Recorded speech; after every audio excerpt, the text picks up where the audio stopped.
السلام عليكم ورحمة الله وبركاته. طلاب مدرسة الأندلسي الصف الثاني الثانوي، إيه الأخبار يا شباب؟ يا رب تكونوا تمام. عندنا النهاردة درس مهم جدا جدا جدا. تمام. بيتكلم عن اللطيف. حلقة إعرابية يا هير يا أنا سايب الحلقة الإعرابية في العربي أجي ألاقيها في الألماني. لا لا لا، أنت أصلا عايز أقول لك إنك بتاخد الحلقة الإعرابية دي السنة اللي فاتت، أنت مش واخد بالك برضه. واحدة واحدة كده معايا. إيه هي الحلقة الإعرابية دي؟ تعالى معايا كده على الجدول ده. قال لك الحالة الإعرابية دي في اللغة الألمانية بتغير الارتكل بتاع الكلمة، بتغير الإيه؟ الارتكل بتاع الكلمة. حلو. إزاي بقى يا هيل؟ أول صف ده أنت خدته فوق كده في سنة أولى. الإبداع والضس، الدال هنا بتاعت المذكر، والضس بتاعت الكلمة المحايدة، والدي بتاعت الكلمة المؤنثة، والدي بتاعت الإيه؟ الكلمة الجمع. يبقى الداع مذكر، الضس محايد، الدي مؤنث، الدي جمع. حلو. حلو. بعد كده كانت النكرة بتاعت الكلمة يعني إيه هي؟ يعني الدير والضس والدي والدي دول الألف واللام بتوع اللغة الألمانية. الألف واللام بتوع اللغة الإيه الألمانية. طيب إحنا في مصر عندنا الألف واللام دي بقولها سواء مع كلمة، سواء كانت مذكرة أو محايدة أو مؤنث أو جمع. مفيش محايدة عندنا، أو مؤنث أو جمع، بستخدمهم مع المذكر والمؤنث والجمع. عايز أقول الشباك، طبعا عندنا جماد بس مذكر، أو الرجل مذكر، المرأة مؤنثة، الأزواج جمع. في كل حاجة عم بقول ألف ولام صح. اللغة الألمانية قال لك لا، تعالى لي هنا بقى. ده أنت عندك الكلمة لو مذكرة هقول ديع، والكلمة لو محايدة هقول دس. يعني لو عايز أقول ديعموند الرجل، كلمة مذكرة. دس مثلا بوخ الكتاب، كلمة محايدة. دي فغاو السيدة. السيدة فيها ألف ولام عشان في أرتكل دي، بقت السيدة. دي مثلا بوشع الكتب، كلمة جمع. تمام. حلو. ايه النكرة بقى؟ قال لك هنا النكرة دي هشيل الألف واللام. يعني لو أنا عايز أقول بدل ديع من، بدل الرجل أقول رجل، يعني ما ينفعش أشيل الدير وأنزل من لوحدها. لا، لازم ليها برضو أداة، وأداة بتاعتها نكرة اللي هي أين. ليش؟ زي واحد بالظبط، كلمة واحد أين من الرجل، أين بوخ كتاب. يبقى أين من رجل، أين بوخ كتاب، أين فغاو سيدة. ممكن بقى هنا الجمع ليس له أداة نكرة. ليه بقى؟ أنا قلت لك أين ده واحد صح؟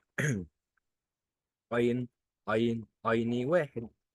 ينفع أقول واحد كتير؟ لأ. إزاي هي؟ ما ينفعش أقول واحد كتير. إيه الجمع ده أصلا؟ يبقى أنا ممكن أجمع باتنين، بتلاتة، بأربعة، خمسة، وأنت طالع بقى.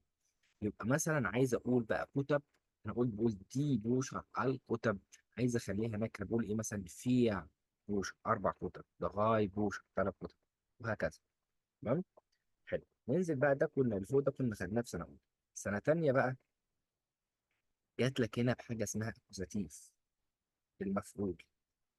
صيغه المفعول هنا سهله وبسيطه. تعال اقول لك كده اهي. بتغير ارتكل الكلمه المذكر فقط. لا لا، تاني كده تاني. تغيير الأداة بتاعت الكلمة المذكر، يعني دير هتخليها دين. تمام.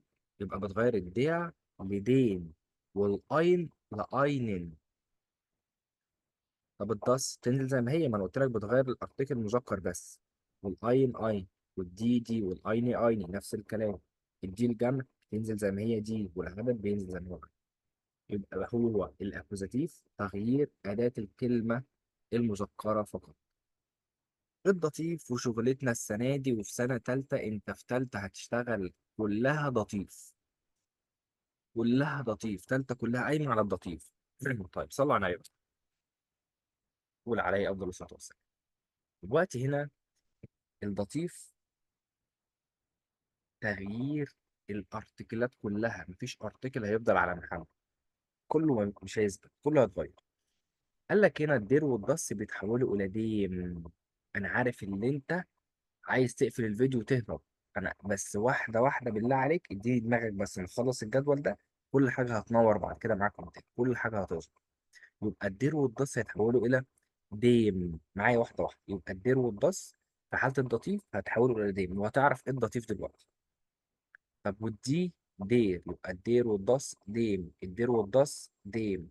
احفظها معايا بس، الدير والضس ديم، والدي ديع، والدي دي او الجمع دي يبقى دين بلوس ان. لا تعالي رايح عشان الله يبارك لك.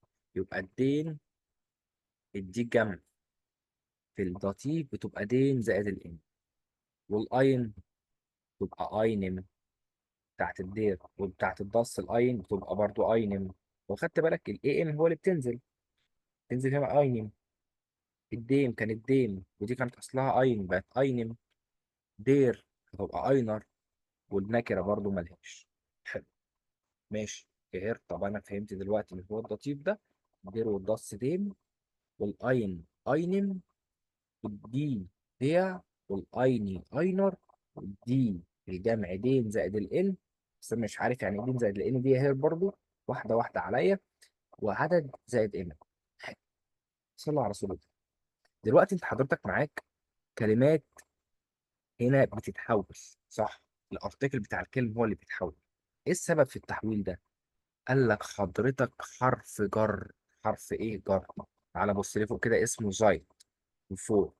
زايد وفور، قال لك زايد وفور ده اول ما بتشوفهم بيقلب الاداه بتاعت الكلمه في حاله الداتيف. يبقى لو قابلت زايد مع كلمه ارتكل دير هتحولها لديم او اينم.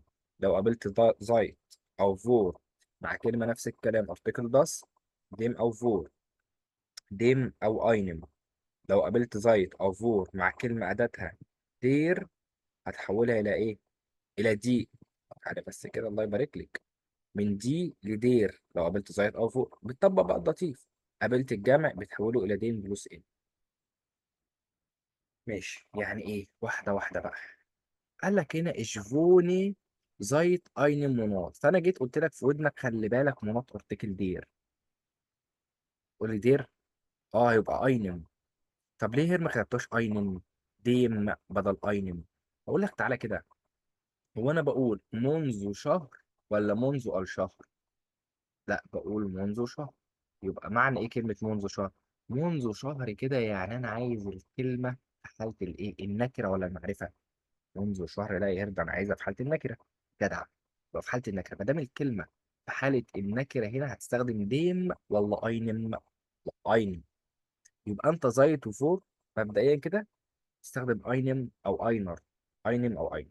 وهحفظها لك دلوقتي. طيب يبقى ايش فوني زايت اينم مناط، انا ساكن منذ شهر. او ممكن ايه ايش فوني زايت اينم يار، لان يار برضه ارتكل بس. ايش بين فوع اينر فوخي، انا قبل اسبوع. هنا ارتكل ايه بقى؟ فوخ ارتكل دي بقت اينر. ناق فرانكفورت جيكومن، انا جيت قبل اسبوع هنا. طب خدت بالك كده واحد بقى عنده قوة ملاحظة يقول لي ايه ده جيكومن؟ ده جيكومن دي معناها في الماضي يعني اتى. صح. ده شغال، ده دماغه ابتدت تشتغل معايا كده واحده واحده، ويبتدي ايه؟ في حاجات غريبه بتظهر لي. ايه ده؟ ركز معايا بقى. ممكن اقولها في صيغه الجمع. هير هانز فار، استاذ هانز كان قبل 3 شهور. بقينا هنا ادي الدين والجمع ادي ايه؟ فوخي بقت فوخن. يبقى هنا في حاله الجمع عشان جبت رقم قبليه، ما انا قلت حاله الجمع في اللطيف بجمعها بايه؟ باي عدد. يبقى انت تركز معايا بقى. يبقى كلمة أداتها دير وضس هتحولها لديم، اللي هي بقى مع زايد فورة تبقى أين. يبقى دا وضس أينم. الدي هتبقى أينر. الجمع بياخد رقم ومعاه إن. تعالى لي بقى كده. منذ معناها زايد، معناها منذ. تعالى بص على الكلام ولاحظ أن حرف الجر وزايد، حرف الجر وزايد بمعنى منذ يدل على حدث في الماضي وما زال مستمر. يعني أنا دلوقتي قاعد في المحاضرة بشرح لك بقالي 10 دقايق وزايد وإيه؟ مستمر. بشرح لك منذ 10 دقايق ولسه فين؟ في الحصة. تمام. زي برضو أنا في تانية ثانوي بقالي 5 شهور وزيط مستمر فيها، يبقى أنا منذ 6 أشهر. يبقى أنت مادام في الشيء ولسه فيه تختار زيط. جملة زيط بتكون دايما مضارع، يبقى أنت زيط شيء حدث في الماضي وما زال مستمر، يبقى ماضي مستمر معاك. وزايد دايما جملتها ايه؟ بتكون مضارع. وبسأل عنها عن زايد في لانجي وزايد فان، في لانجي وزايد فان. يبقى بسأل على زايد في لانجي وزايد فان. حلو. قال لك هنا بقى في شوية كلمات هنحفظها هنجيبهم تحت. بس تعال شوف شكل الجملة في المضارع. ماين أونكل، عمي ليبت إن دوتشلاند، عمي عايش في ألمانيا منذ 10 سنوات. زايد سين ياغن. طيب، بسأل بقى لو هنا جيت لقيت في الإجابة زايد، لقيت زايد، تمام، هسأل عنها بإيه؟ اه بسأل على زايد، زايد فان وفي لونجي. بسأل عنها زايد فان وفي لونجي، زايد فان وفي لونجي. يبقى زايد فان أو في لونجي اشتوديرس دو دويتش. منذ متى أو ما المدة اللي بتدرس فيها ألماني؟ منذ 4 شهور. تاني يبقى زايد هير، شيء حدث في الماضي وما زال مستمر. زايد جملتها دايما مضارع، بسأل عنها بحاجتين، بفي لونجي وزايد فان. حلو. تعال نشوف اللي بعديها. فوا، قبل. باينة قوي قبل. في الماضي ولا في الحاضر؟ ده قبل حاجة خلصت حصلت. اه ده في الماضي جدع. قال لك كده تعالى نلاحظ أن حرف الجر فوع بمعنى قبل يدل على حدث في الماضي وانتهى. أنا خلصت أولى ثانوي خلاص، خلصت. أنا كان عندي 15 سنة، خلصت. أنا كنت عايش في إيطاليا وأنا عندي 7 سنين. يبقى حدث في الماضي وإيه وانتهى، خلصت. أنا نجحت في الإعدادية. يبقى شيء فور، شيء حدث في الماضي وإيه وانتهى. قبل فور تكون الجملة في زمن المضارع، في الزمن الماضي. خلي بالك فور ماضي تاني، تكون دائما في زمن الماضي. يعني فيها هاتن أو فارن. أو بقى الدرس بتاع الواحد اللي احنا فصصناه مع بعض، كلمة أولها جي، ممكن جي وآخرها تي، أو جي وآخرها إي إن، جي وآخرها أيا كان بقى بداية الجملة، في آخر الجملة يجي لك كلمة فيها جي، هوبا ماضي. لو ماضي بستخدم ذات ولا فور؟ بستخدم فور، لأن فور جملتها إيه؟ شيء حدث في الماضي وانتهى. طيب تعالى نقرأ البايشبيل بتاع هنا المثال.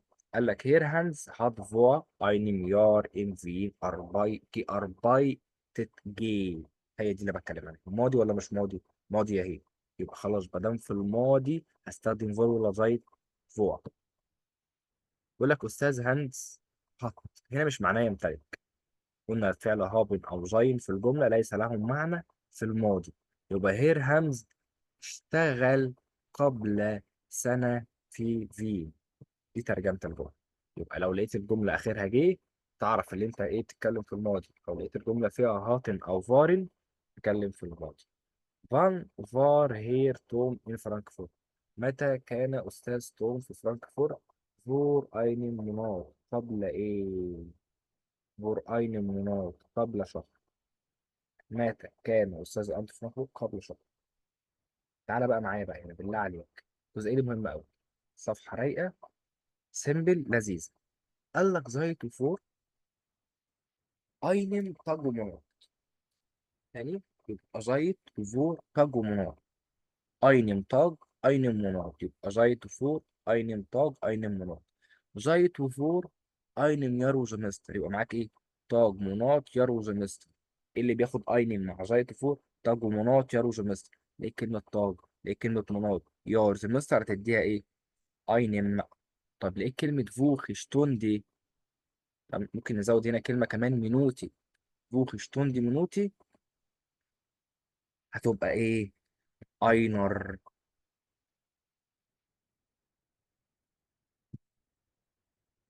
لو خدت بالك، تعالى نكتبها لك هنا.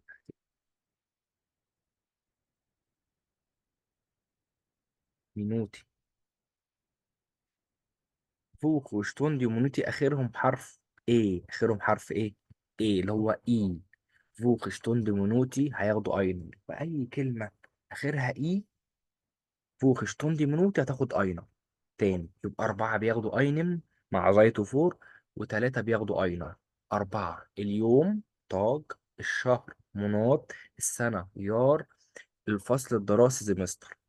ايه اللي بياخدوا اينر؟ فوخي اسبوع، شتوندي ساعة، منوتي دقيقة. امال في حالة الجمع انا قلت لك في الجمع بجمع بدين زائد الان، صح؟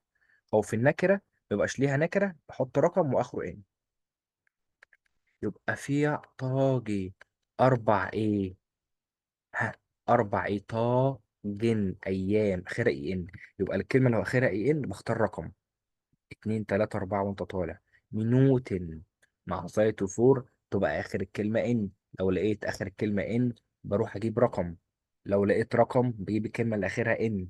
اتفقنا؟ يبقى نلم الكلمتين اللي إحنا قلناهم. قلنا زايد شيء حدث في الماضي وما زال مستمر، جملتها دايما مضارع، بسأل عنها بحاجتين: فيلانجي وزايد فان. فيلانجي وزايد فان. فور جملة دايما جملتها اللهم صل على النبي في الماضي، يبقى فوا جملتها دايما في الماضي، بسأل عنها بإيه؟ بفن. بسأل عنها بفن. شيء حدث في الماضي وانتهى، بتلاقيها في جملة فور، كلمة آخرها جه في آخر الجملة، أو فارن أو هاتن. طب تعالى نشوف، صلى على رسول الله بقى كده مع بعض يا رجالة. درس كده ده أتقل يعتبر، يعني درس تقيل من أتقل الدروس أو أتقلهم عندك في السنة. فإحنا هنخليه دلوقتي ولا يسوى أي شيء بأمر الله كده، هنخليه لا يذكر. قال لك zwei Wochen studiere ich in Paris. أسبوعين بدرس في باريس. الجملة فيها ماضي، فيها فارن، فيها خطن، فيها أي شيء دل على الماضي؟ لا. يبقى هستخدم إيه؟ هستخدم زي. هستخدم إيه؟ زي. يبقى نكتب هنا زي. ايش هابي عليه؟ ايه يا يرده ده الجمله ايه؟ ايه انا امتلك عليه دي؟ مش فاهم حاجه. ركز بقى، عينك على اخر الجمله. اينم تاج ام كلوب جيتروفن. جي تروفن. جيتروفن كده انا بتكلم في الماضي ولا في الحاضر؟ انا قابلت علي في النادي، اه.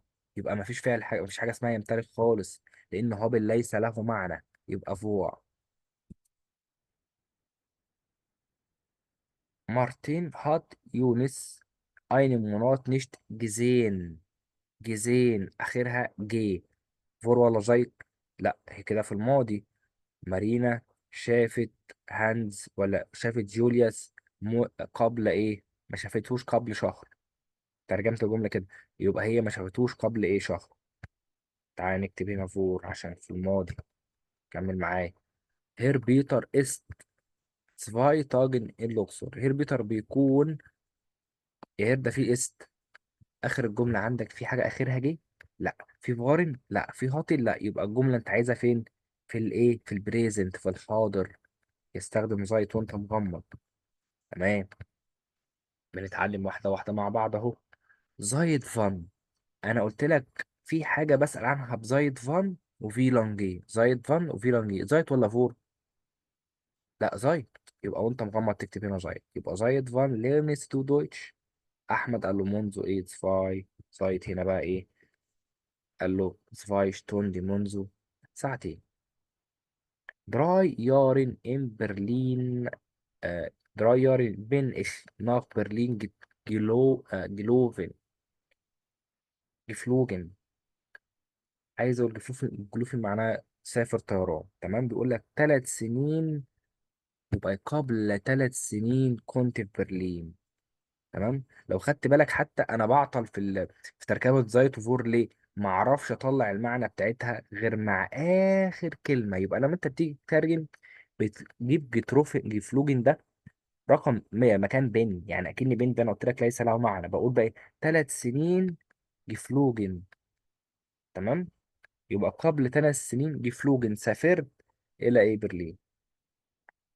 شماخي اين كارتي كورس اين منى. ولا اي حاجة، جملة في الحاضر تبقى زي. خلاص بقى نبدأ نشد مع بعض كده. دينا كوخت اينر شتوندي. ها، فور ولا زيت؟ ولا فيها ريحة الماضي، ولا زيت ولا فور ولا أي حاجة آخرها جه، تبقى زيت. ولا فور ولا فارن ولا هاتن ولا حاجة آخرها جه. هختار زيت على طول. ماين فاميلي هات كذا كذا كذا جيفونت. ماضي ولا حاضر؟ جيفونت لا ده ماضي، يبقى فور. انزل معايا. كارلو است سفاي مناطن ان لندن. فيها فارن؟ لا. فيها هاتن؟ لا. فيها كلمة أخيرة جي؟ لا. تبقى وانت مغمض زي. اتفقنا؟ الجزء ده يعني ده واضح معاك اهو كده، عشان هنبدأ نشتغل على فكرة جديدة. يبقى الفكرة اللي كانت معانا هنا، امتى اختار زيت وامتى اختار فور. الجملة والله هي لو في الماضي بختار فور، الجملة لو في البريزنت في الحاضر بختار ايه؟ زيت. حلو. الماضي عندك بيرفكت وبريتيرتون وخدناهم الاتنين شرحناهم. طيب تعالى هنا بقى، قال لك ايه بقى؟ نبدأ نعلم بقى على الحاجات اللي احنا عايزينها. يلا يا مسهل. فور نقط مناطي. قال لك مناطي. واحدة واحدة بقى يا هير بالله عليك عشان أنا نسيت. هرجع أفكرك بيه.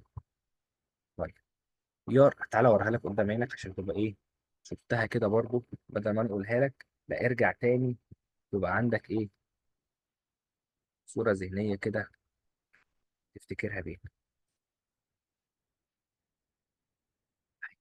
زايت وفور، طاب ومناط ويرمز مستر بياخدوا أين. يبقى الأربعة اللي فوق، قابلت الطاب قابلت المناط قابلت اليار قابلت الزمستر، هياخدوا أين.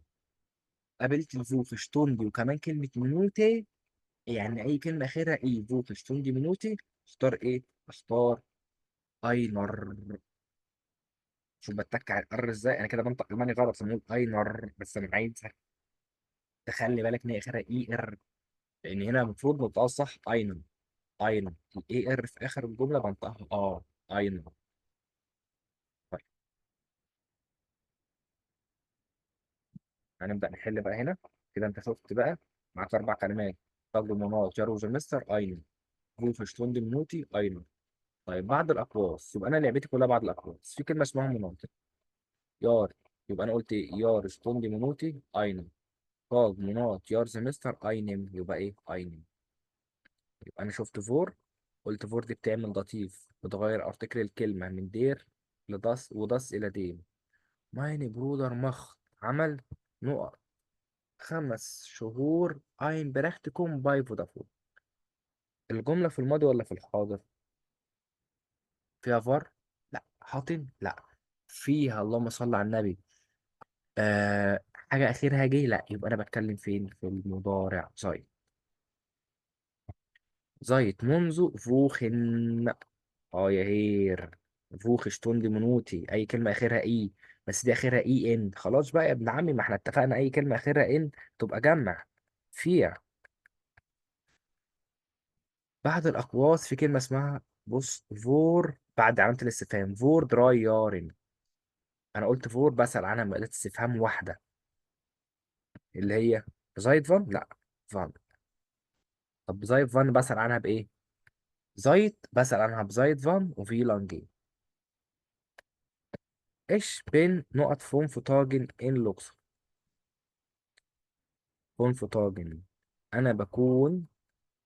هنا الجملة فين؟ في المضارع ولا في الماضي؟ لا هير، ده هنا في المضارع، يبقى وانت مغمض زايت. كمل معايا. اتمنى الدرس يكون واضح معاكم. فكرته هي عايزة تركيز شوية، بس بعد كده في أول الدرس، بعد كده الدنيا بتمشي معاك سهلة خالص زي السكينة في الحلاوة. بتلاقي طاج ومناطير وزمستر وانت مغمض. اختار ايه؟ هم؟ اختار زيت وفور. لو جملتها مضارع زيت، جملتها ماضي فور. زيت منذ طاج، يبقى زيت منذ نقط طاج. طاج، طاج مناط جاروج مستر اينم. فور نقط فوخي، ده في فور، يبقى في لطيف زي زيت معامل اللطيف. يبقى انت عندك كلمة فوخي. فوخي اخرها اي، وانا قلت لك فوخي شتوندي منوتي اينر، كده انت حفظتها بقى خلاص. فان فارس دو إن كل، متى هتسافر أنت إلى كل قبل زمستر. روح شتوندي منوتي أين تجو مناط ويرو زمستر، ده زمستر معانا فصل دراسي. يبقى بدل فور أينن. شتوندي أينر. زيت أينر، ليه أينر؟ عشان آخرها إي. روح شتوندي منوتي، ياخدوا أينر. هاني مخ، هاني هيعمل أيني أوس بيلدون، هيعمل تدريب مهني فير فوخي ألس شيفا. يبقى هيعمل تدريب، ارجع لي كده، هيعمل تدريب مهني في بوخي ألس شيف. يبقى ايه؟ هم.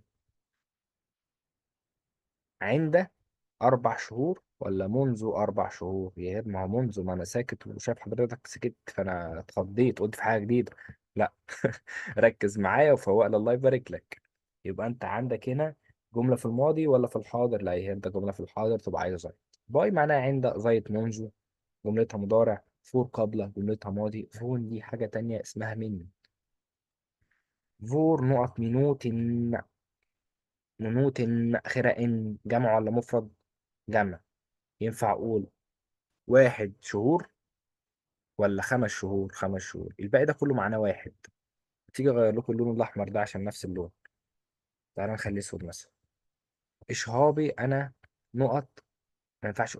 انا قلت انا ايه نقط. فمجرد ما شفت فعل هابي، ايه كلينيكيا لازم عينك تروح على اخر الجمله. جه اربايتد تبقى جمله في الماضي ولا في الحاضر؟ الماضي. اي كلمه اخرها ايه يبقى انا اتكلم في الماضي. يبقى لما اجي اترجم هابي ملهاش معنى، يبقى ايش جي اربايتد. انا اشتغلت 5 سنين في فودافون. يبقى ايه ماضي عايز فوق. فان بيست دو نخ أسوان جفارن، إمتى هتسافر إلى أسوان؟ سفاي فوخن. إمتى سافرت إلى أسوان؟ يبقى قبل إيه؟ قبل أسبوعين. كلمة في الماضي عشان في كلمة اسمها جفارن. وفي هنا إيه؟ بيست هنا جاي فعل مساعد ليس له معنى.